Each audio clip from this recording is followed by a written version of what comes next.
umat zaman now masih sering keliru untuk berargumentasi atau memahami dhamma, ya, dengan mencampur adukkan situasi dulu dan situasi sekarang. Mencampur adukkan apa yang terjadi di zaman Buddha dengan apa yang harus terjadi di zaman sekarang. Maksud saya seperti ini. Di zaman Buddha memang semua orang itu boleh dikatakan murid-murid Buddha tidak berjuang dengan cukup keras sudah menjadi arahat. Hanya mendengar syair 4 baris sudah jadi arahat. Dengan kata lain, mereka yang membandingkan situasi 2500 tahun yang lalu dan itu harus terjadi di zaman sekarang itu miss banyak hal. Ya, kenapa? Kita tidak bisa membandingkan situasi waktu itu dengan kondisi manusia sekarang. Memang di zaman dulu banyak murid Buddha yang hanya dengan mendengarkan 4 baris syair seperti tadi jadi arahat, tapi zaman sekarang nggak bisa. Kemudian saya katakan, kenapa nggak bisa? Karena manusia itu ada 4 level. Ada yang seseorang yang sangat cerdas secara spiritual. Jadi baru dibebarkan 4 baris langsung arahat. Atau seperti yang Arya Sariputta mendengar 4 baris dari Yang Mulia Asaji jadi Sotapanna. Ya, itu sangat cerdas secara spiritual. Ada lagi level kedua adalah manusia yang cerdas secara spiritual. Artinya dengan 4 baris saja tidak cukup, maka dia harus dibabarkan yang lebih lagi. Seperti yang Arya Kondanya. Pada saat mendengarkan Dhammacakkappavattana Sutta itu jadi Sotapanna. Belum jadi arahat. Harus dielaborasi lebih dalam lagi dengan Anatalakkhana Sutta baru jadi arahat. Itu tipe yang kedua. Tipe yang pertama kayak Santati tadi 4 baris teng langsung. Tipe kedua 4 baris kurang elaborasi lagi baru masuk menembus. Ya. Tipe yang ketiga 4 baris elaborasi dia harus tahap ketiga harus berlatih keras. Masuk hutan, retret 10 hari nggak bisa 10 bulan nggak bisa 10 tahun.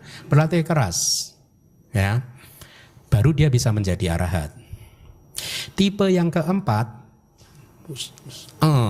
berlatih keras. Berlatih keras tetap nggak bisa. Udah nggak bisa juga. Ya.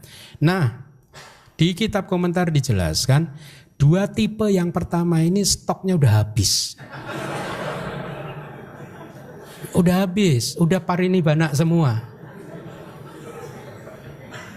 Nah, ini yang sering disalahpahami oleh orang zaman now. Dengan memberi contoh, ya buktinya Santati nggak belajar Abhidhamma bisa. Nah itu kan cerdas dia. Secara spiritual sangat, level pertama loh, dia KW super loh dia loh. Nah kita ini entah kita KW 3 atau KW 4 kita ini.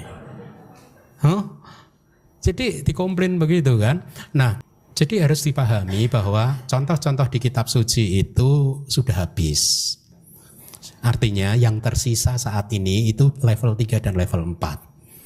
Kita harus berlatih keras. Bukan berarti tidak bisa, harus berlatih keras. Kecuali kita level yang 4 tadi. Berlatih keras, sekeras apapun, wah puasa 6 tahun gak bisa juga. Ya, nah itu masih terjadi di zaman sekarang. Jadi dicampur adukkan, dianggap tidak perlu belajar langsung bermeditasi. Karena murid Buddha dulu juga tidak pernah belajar. Faktanya saja, faktanya. Ya. Mereka bisa lahir pada tahun itu berhadapan-hadapan dengan Buddha, bertemu dengan Buddha, itu kan Anda mikir ya. Kenapa bisa bertemu dengan Buddha? Kenapa kita enggak? Kita di mana waktu itu? Baik. Kita ini patut dikasihani. Kenapa patut dikasihani? Sudah ada 27 Buddha di kapak ini, miss terus kok kita kok. Jangan-jangan nanti Buddha Meteya miss lagi kita. Nggak ketemu lagi gitu.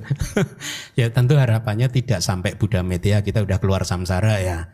Harapannya aduh. Harapannya di kehidupan saat ini kita bisa keluar samsara atau secepatnya kita bisa keluar samsara gitu. Jadi untuk zaman now tetap harus pariyati pati-pati. Belajar, berlatih. Karena kitab komentar menjelaskan pariyati adalah fondasi untuk pati-pati. Teori adalah fondasi untuk latihan, praktek. Kita adalah dhamma wihari. Artinya dhamma wihari itu apa? Seseorang yang hidup sesuai dengan dhamma. Itu arti dhamma wihari. Dhamma wihari artinya seseorang yang hidup di atas dhamma, sesuai dengan dhamma. Hidup sesuai dengan dhamma itu seperti apa? Belajar, berlatih. Seorang yang hanya belajar saja bukan seorang dhamma wihari. Tapi seorang yang belajar dan kemudian berlatih, dia adalah seorang dhamma wihari. Ya, jadi kita harus belajar dan meditasi.